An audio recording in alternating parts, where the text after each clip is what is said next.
Okay, അപ്പൊ നമ്മൾ ഇന്ന് നിൽക്കുന്നത് SNMITയുടെ മുമ്പിലാണ്. ഇന്നോടെ ഇലക്ഷന്റെ അവസാനഘട്ട പ്രചരണത്തിലേക്ക് എത്തിയിരിക്കുകയാണ്. നാളെയാണ് പാർലമെന്റ് ഇലക്ഷൻ. നമുക്ക് എല്ലാ സ്ഥാനാർത്ഥികളെയും പരിചയപ്പെടാം. നമ്മളിപ്പോൾ കാണുന്നത് പോലെ തന്നെ രണ്ടാം വർഷ, ഒന്നാം വർഷ എല്ലാ സ്ഥാനാർത്ഥികളുടെയും പോസ്റ്ററുകൾ കൊണ്ട് ക്യാമ്പസ് മുഴുവൻ അലങ്കരിച്ചിരിക്കുകയാണ്. ഇലക്ഷന്റെ പ്രചരണത്തിന്റെ അവസാന ഘട്ടങ്ങളിലേക്ക് എത്തുമ്പോൾ നമുക്ക് ഓരോ സ്ഥാനാർത്ഥികളോടും അവർക്ക് പറയാനുള്ളത് എന്താണെന്ന് ചോദിച്ചറിയാം. നമ്മൾ ആദ്യമായി പരിചയപ്പെടാൻ പോകുന്നത് കാർഷിക വകുപ്പിലേക്ക് മത്സരിക്കുന്ന ഉണ്ണിമീരയാണ്. ഉണ്ണിമീരയ്ക്ക് എന്താണ് പറയാനുള്ളത്? എല്ലാവരും ഞാൻ കാർഷിക മന്ത്രിയായിട്ടാണ് ഇവിടെ മത്സരിക്കാൻ പോകുന്നത്.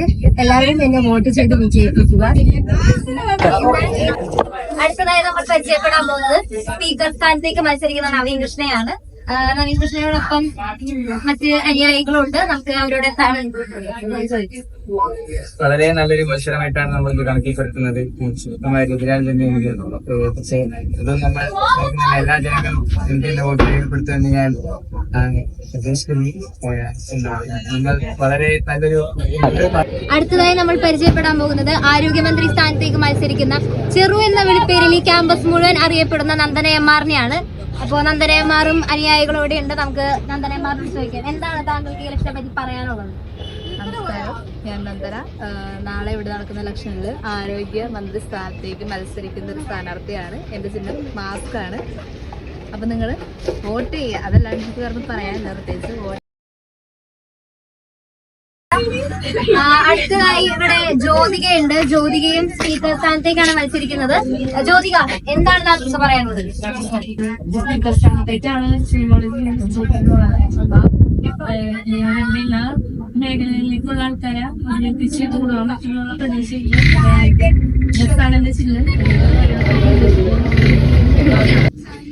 നമ്മൾ ഒരുപാട് സ്ഥാനാർത്ഥികളെ പരിചയപ്പെട്ടു. അടുത്തതായി പരിചയപ്പെടാൻ പോകുന്നത് ആരോഗ്യമന്ത്രി സ്ഥാനത്തേക്ക് മത്സരിക്കുന്ന ശ്രീലക്ഷ്മിയാണ്. ശ്രീലക്ഷ്മിക്ക് എന്താണ് വർഷത്തെ ഇലക്ഷനെ പറ്റി പറയാനുള്ളത്? എനിക്ക് പറയാനുള്ളത്, ഞാൻ ആരോഗ്യമന്ത്രിയുടെ സ്ഥാനത്താണ് മത്സരിക്കുന്നത്. അപ്പോ സിറിഞ്ചാണ് എന്റെ ചിഹ്നം. എല്ലാവരും എന്റെ ഇതില് വോട്ട് ചെയ്യണം. പിന്നെ ഞാൻ ഈ സ്ഥാപനത്തിന് വേണ്ടിയിട്ട് എല്ലാ വിദ്യാർത്ഥികൾക്ക് വേണ്ടിയിട്ട് ഒരുപാട് കാര്യങ്ങൾ ചെയ്യാൻ ഉദ്ദേശിക്കുന്നുണ്ട്.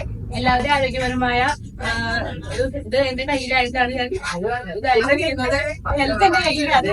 അപ്പൊ എല്ലാവരും കൂടി ഞാൻ അപേക്ഷിക്കുന്ന എല്ലാവരോടും കല്യാണത്തിന് എല്ലാവരും വിലയേറിയ വോട്ടുകൾ രേഖപ്പെടുത്തും.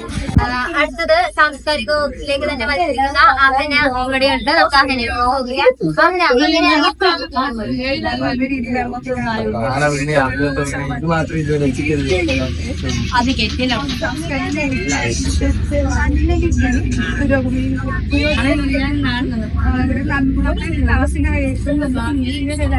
പലതരത്തിലുള്ള കലാകാരന്മാരുണ്ട്.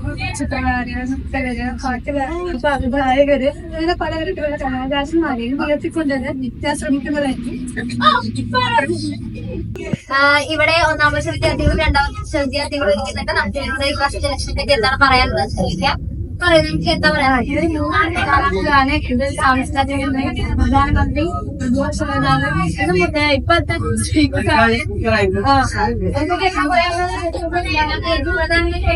എങ്ങനെയാണ്